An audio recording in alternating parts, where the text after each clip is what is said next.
pessoal, tudo bem? Nosso primeiro vídeo e o primeiro assunto, né? Não é dos melhores, não é uma pauta muito interessante para alguns, mas eu não poderia deixar de falar, porque para mim é um assunto muito caro. Para mim isso custa muito e é uma coisa que eu jamais deixaria de falar e de comentar e de repudiar. Eu acho que essa palavra é a melhor palavra, a melhor definição é repudiar. A gente está vendo o STF essa semana votando a liberação do consumo de maconha. Não só votando a liberação do consumo de maconha, mas também tentando liberar quantidade, né? A quantidade que na visão deles, que não sabem, não entendem, não sabem como funciona essa realidade, não sabe como funciona na vida dos jovens, daqueles que se envolvem com esse tipo de coisa, o dano que pode trazer. Uma coisa eu acredito que seja um consenso, né, no meio nas pessoas, né, na sociedade, é que a maconha é uma porta de entrada para muitas drogas.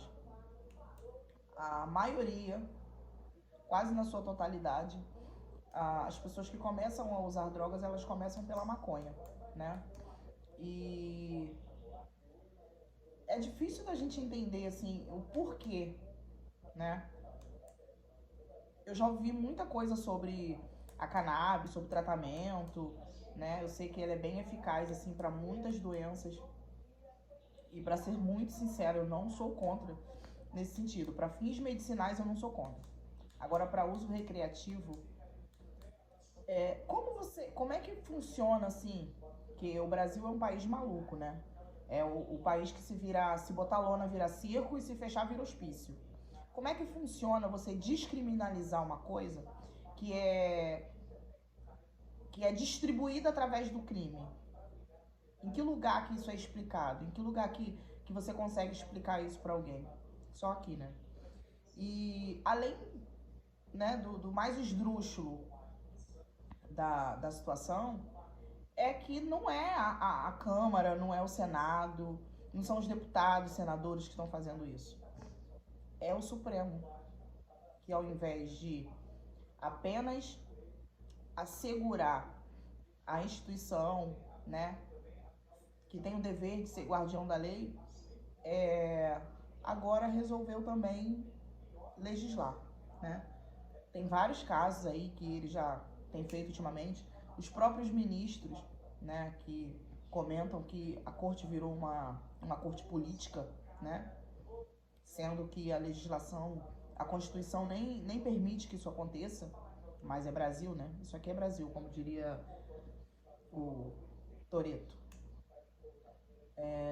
A própria Constituição, ela não assegura isso. Não é esse o papel dos ministros do Supremo. Isso não é um ataque, isso é uma crítica. Isso é uma crítica que qualquer cidadão tem direito de fazer. Eles não são eleitos, eles não foram colocados na cadeira por meio de votação direta, eles não foram eleitos por ninguém, eles foram escolhidos por políticos. E então, esse não é o papel deles. E aí fica aquela pergunta, né? Na época da eleição, o Lula ele fez uma carta aos evangélicos, né? Isso é uma outra pauta que a gente vai falar depois, que é sobre a portaria do Ministério da Saúde falando sobre o aborto, que o Lula, inclusive, escreveu carta aos evangélicos dizendo que era contra, que ele era a favor da vida na sua totalidade e que ele jamais apoiaria, né, a questão de drogas e tal. A gente tá vendo isso tudo acontecer. Mas a gente não tá vendo a indignação e a informação como ela deveria ser passada. Porque nesse momento, a mídia ela tá preocupada com a situação do ex-presidente, que já não tá mais no poder, com joias que estão entregues ao TCU, que estão na mão da Caixa Econômica Federal, né, relógio. O problema todo do momento é esse, né? E aí a gente parece que perdeu a capacidade de se indignar, né? E infelizmente, né, de alguma maneira, foi muito útil o que aconteceu no início do ano, né? Acho que vocês sabem o que eu tô falando. Eu não quero falar aqui agora. Mas, assim, de alguma maneira foi útil para calar pessoas que não concordam e que não apoiam com essas pautas danosas para a vida do brasileiro. De alguma maneira isso foi útil, porque hoje as pessoas têm medo de se manifestar, as pessoas têm medo de reclamar, têm medo de exigir aquilo que lhe é devido, né? Porque quem sustenta essa máquina toda é o povo. Mas de alguma maneira as pessoas perderam a coragem, né? Perderam a força de lutar por aquilo que acreditam. Parece que se entregaram para esse sistema podre e carcomido. É muito triste ver a situação que o Brasil está passando, porque é como se a gente não tivesse o poder, né? Sendo que a Constituição, embora muita coisa que esteja lá a gente não possa ter, não tem direito, né? A gente tem direito a tudo, vida, saúde, né? Emprego, casa, muita gente não tem. Mas existem coisas que a gente, pela nossa própria iniciativa, a gente pode requerer. A gente pode exigir, cobrar, sabe? E o que eu fico vendo é que a gente está sendo enredado, né? Com método, lógico, com método. A gente está sendo enredado por notícias do passado, para que a gente não veja o que está acontecendo agora, sabe? Enquanto o pai Lully tá lá na África dançando, contando mentira, fazendo conta de matemática que criança de 10 anos sabe fazer, errada, né? A notícia é só do passado. A gente não ouve falar sobre o governo, a gente não ouve falar sobre o Lula, sobre as pautas, sobre as coisas horrorosas que estão acontecendo, mas que muito pouco é noticiado. E nunca, ou quase nunca, por setores da mídia que tem grande relevância, né? Essa semana a gente viu aí, eu vou tentar colocar aqui no final, o vídeo de um repórter dizendo que, da Glebus, um vídeo de um repórter dizendo que foi procurar o ministério, né, para saber informação do governo, o que está sendo feito sobre pautas, e a orientação foi que eles não tinham que se preocupar com nada do governo no momento, que eles só tinham que se preocupar com a vida do ex-presidente, porque já estava dando muita notícia. Ou seja, que país de bosta é esse? Que país de bosta é esse que a gente tem que ficar olhando para o que passou e deixar a boiada passar? Porque estavam tão preocupados com o Salles na época, né, do assunto da boiada, né? Tinha que passar boiada, não podia passar boiada, e era isso falado de 24 horas por dia. A boiada tá passando e tá todo mundo caladinho, como se isso não fosse importante. A bolsa caiu mais de 10 vezes seguidas, e para algumas pessoas que não sabem o que significa isso, significa perda de renda, perda de trabalho, significa um monte de coisa ruim que vem aí a reboque, sabe? E a gente não fala, a gente não ouve, poucos setores falam sobre isso. É incrível como um fato triste, né, para a história do país, que foi o que aconteceu em janeiro, ele foi determinante para que o governo ele fosse implantado. Na verdade, não foi implantado o governo, né?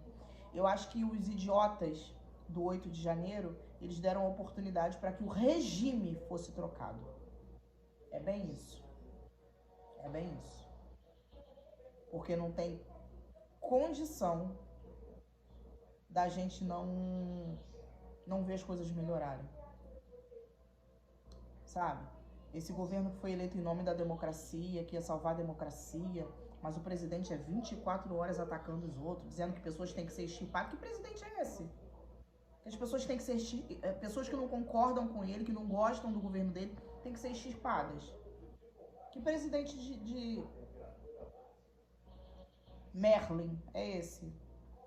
Sabe? É muito triste. É muito triste. E agora o ministro que foi indicado por ele está sendo achacado pela própria militância, né? Que absurdo ele ser um conservador. Que absurdo ele votar contra e ainda argumentar dizendo que como você libera alguma coisa para consumo se a origem é criminosa? Gente, não tem condições desse país dar certo nunca. Então, assim, o que eu queria dizer hoje era o seguinte: gente, ao invés de vocês ficarem no Instagram aí vendo página de fofoca, que, sabe, é o tempo todo falando de coisa inútil, de coisa que não interessa pra vida da gente, que não vai mudar nada na sua vida. Começa a entrar na rede social e cobrar seu deputado, começa a cobrar aquelas pessoas que você elegeu, sabe? Porque o seu pai Lula, o pai Lula, ele não tá nem aí pra você não. Mas se você for no alvo, que são os deputados, que são aqueles que aprovam ou não aprovam as coisas, eles sim têm que ser cobrados. Lógico, o presidente também tem que ser. Mas ele é blindado, então não vai adiantar nada. Ele não tá nem aí porque você diz ou deixa de dizer. Ele sempre quis implantar o projeto de poder. Agora, cabe a você que votou no seu deputado a cobrar aquilo que você quer. Você elegeu ele para uma coisa, tem que ser para aquilo. Sabe? Não aceite calado, né? Eles serem comprados, como a gente está vendo acontecer, principalmente com dois partidos aí, inclusive um que elegeu o Tarcísio, né? Serem comprados e deixar a sociedade, os eleitores para trás. Isso não existe, sabe? É revoltante, tá? Eu vou trazer mais vídeos, vou falar mais. Eu tive que refazer tudo de novo, tive que fazer aqui agora de última hora. Nem sei se eu vou conseguir editar direito, mas eu vou mandar, eu vou subir esse vídeo assim mesmo. Falei pouco, não falei tudo que eu falei no vídeo de ontem, que eu tinha feito ontem, ia botar o link hoje de manhã. Mas, assim, se inscreve aqui, tá? Se inscreve que eu vou falar mais coisas. Tô perdendo a vergonha, né, de fazer vídeo, que eu morro de vergonha. Não gosto nem de gravar áudio, que dirá fazer vídeo. Eu gosto de falar cara a cara. Mas, assim, vai ser a nossa conversa de toda semana. A princípio eu vou colocar vídeo todo sábado, mas se você não me achou uma chata de galocha, vou tentar falar da maneira mais simples possível. Se você não me achou uma chata de galocha, se inscreve no canal pra gente bater esse papo aí. A princípio eu pretendo colocar vídeo todo sábado, mas acontecendo alguma coisa, né, porque de tédio a gente não morre, eu coloco mais algumas coisas aqui pra vocês, quando eu tiver um tempinho. Porque se vocês souberem tanto que eu não tenho tempo, acho que eu precisava fazer isso, porque senão não seria eu. Essa pauta pra mim é uma pauta muito cara, e só quem sabe da minha vida sabe o quanto isso custa pra mim. Então, assim, cobre seu deputado para que ele tenha uma ação efetiva diante disso e não permita que o Supremo, mais uma vez, usurpe das suas competências. Tá bom? Beijo pra vocês. Semana que vem eu tô aqui de novo.